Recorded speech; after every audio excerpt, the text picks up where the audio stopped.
Mula pa noong nakaraang season, pumasok ang Warriors sa laban noong Linggo ng gabi na may 8 sunod-sunod na panalo sa preseason. Natapos ang streak na iyon matapos silang matalo sa Los Angeles Lakers 126-116 sa Crypto.com Arena. Wala ang ilang mahahalagang manlalaro ng Warriors kabilang sina Steph Curry, Jimmy Butler, Al Horford at Moses Moody. Si Seth Curry ay hindi pa rin nakapaglalaro sa kanyang ikatlong sunod na preseason game matapos siyang huling mapirma sa training camp habang sina DeAnthony Melton, Tuhod at Alex Tuuhey, bukong-bukong, ay patuloy pa ring nagpapagaling sa kanilang mga injury.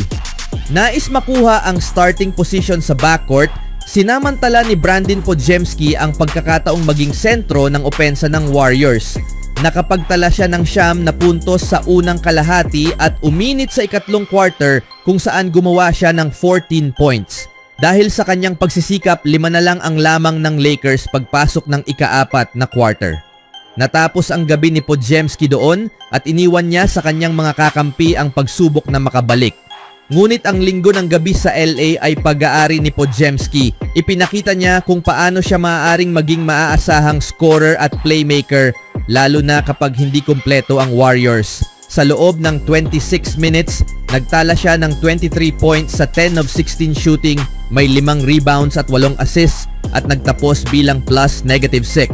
Narito ang 3 takeaway mula sa unang pagkatalo ng Warriors sa preseason. Una, iba't ibang kombinasyon ng starting 5. Dahil wala ang kanilang dalawang pangunahing manlalaro at nadagdag pa sina Horford at Moody sa listahan ng mga hindi makakalaro, naging kakaiba ang lineup ni Coach Steve Kerr. Nagsimula siya sa 5 manlalarong sina Podziemski, Buddy Hield, Jonathan Kuminga, Draymond Green at Quinton Post. Hindi makakalaro si Moody sa natitirang bahagi ng preseason at muling susuriin sa loob ng 1 linggo dahil sa tinatawag ng Warriors na strained calf. Hindi kami masyadong nag-aalala tungkol dito. Nag-iingat lang kami, sabi ni Kerr sa mga reporter sa LA.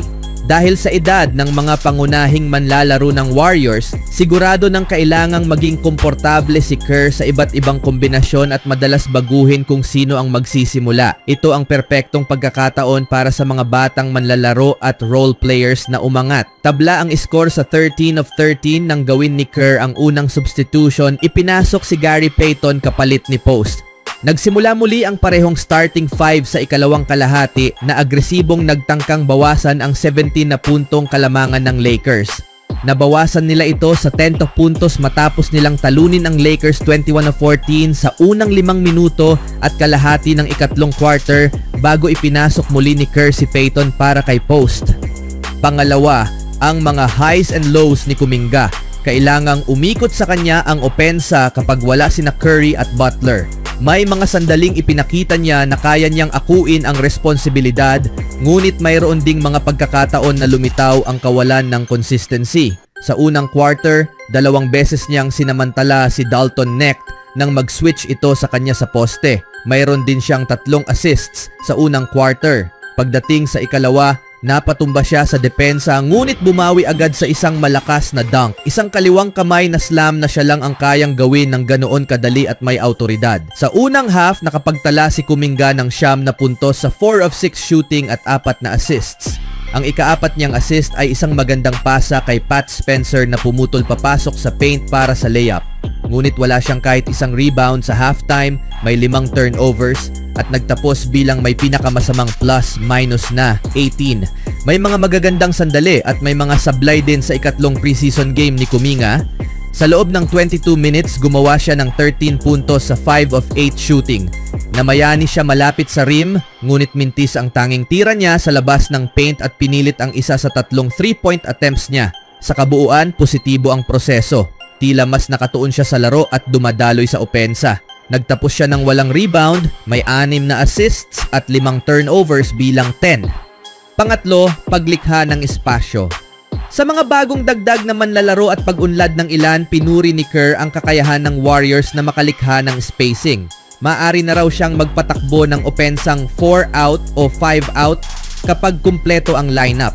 Sa pagtatapos ng unang quarter, nakita ang kombinasyon ni na Pat Spencer, Will Richard, Peyton, Gui Santos at Trace Jackson Davis na hirap makapuntos dahil sa kakulangan ng spacing. Wala sa kanila ang tunay na banta mula sa long range. Nahirapan din ang lineup sa simula ng ikalawang quarter. Ang unit na yon ay binubuo ni na Podziemski, Hield, Kuminga, Santos at Jackson Davis. Isa lang sa kanila si Hield, ang siguradong 3-point threat, at umaasa si Kerr na magiging pangalawa si Podziemski. Sa unang kalahati, 19% lamang ang shooting ng Warriors mula sa 3-point range, 4 of 21. Si Peyton lang mula sa bench ang nakatira ng 3 at walang manlalaro ng Warriors ang nakagawa ng higit sa isa. Wala rin silang naitira kahit isang free throw sa unang kalahati, habang ang Lakers ay 13 of 15 mula sa linya. Pagpasok ng ikatlong quarter, nakabawi ang Warriors sa labas. Nakatira sila ng 3 sa unang 2 minuto at kalahati, 2 mula kay Post at 1 kay Podziemski at 5 sa buong quarter. Sa kabuuan, nakagawa sila ng 14 kumpara sa 12 ng Lakers, ngunit mababa ang kanilang persento sa 32.6%, malayo sa 44.4% ng LA. Sina Podziemski, Post at LJ Cryer lamang ang nakatira ng higit sa isang 3-pointer. Samantala, sina Richard, 1 of 6, Santos, 1 of 5, at Spencer, 1 of 5, ay nagsama-sama sa 3 of 17 mula sa 3. Sa ibang balita naman, kung matuloy ang balitang pipirma si Victor Oladipo sa Golden State Warriors, ito ay magiging isang napaka-interesanting hakbang para sa koponan.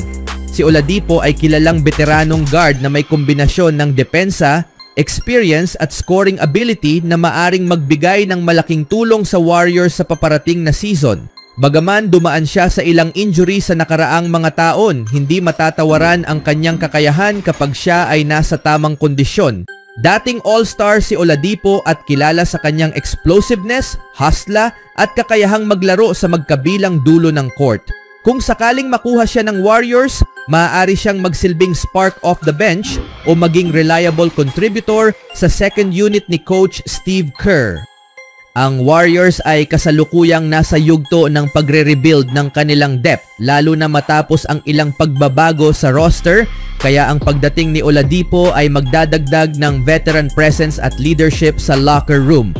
Isa rin siya sa mga manlalarong may mataas na basketball IQ, kaya madaling makaka-adjust sa motion offense ng Golden State na nakabatay sa ball movement at spacing. Sa depensa naman, isa siya sa mga guard na may kakayahang pigilan ang mga elite scorers ng kalaban. Isang aspeto na kailangan ng Warriors matapos silang mag-struggle sa perimeter defense noong nakaraang season. Kung makakabalik si Oladipo sa kahit 80% ng kanyang dating anyo, maaari siyang maging mahalagang piraso sa bench unit kasama sina Brandon Podziemski at Moses Moody. Ang kanyang experience sa playoffs ay makatutulong din sa mga batang manlalaro ng Warriors, lalo na sa pagbibigay ng maturity at composure sa mga crucial moments ng laro. Maaari rin siyang gamitin ni Coach Steve Kerr bilang defensive specialist sa mga endgame situations o bilang backup guard kay Stephen Curry para hindi gaanong maubos ang minutes ni Steph sa regular season.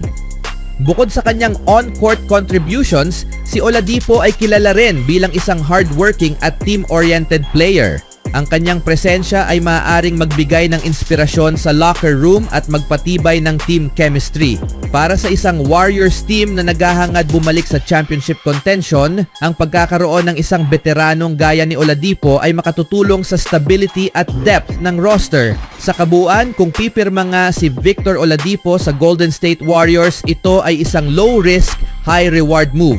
Maaari niyang bigyan ng karagdagang depensa, scoring option at leadership ang koponan. At kung siya ay mananatiling healthy, tiyak na magiging isa siya sa mga X-factors ng Warriors sa darating na season. Sa ilalim ng sistema ni Steve Kerr at sa tabi ni na Stephen Curry, Jimmy Butler at Draymond Green, posibleng muling mabuhay ang karera ni Oladipo at makatulong siya sa layunin ng Warriors na makabalik sa tuktok ng NBA. Even when you feel low, you can still go. Even when you feel slow, you can still go. Even when there's no hope, you can still go. I never answer to no, man, I still go.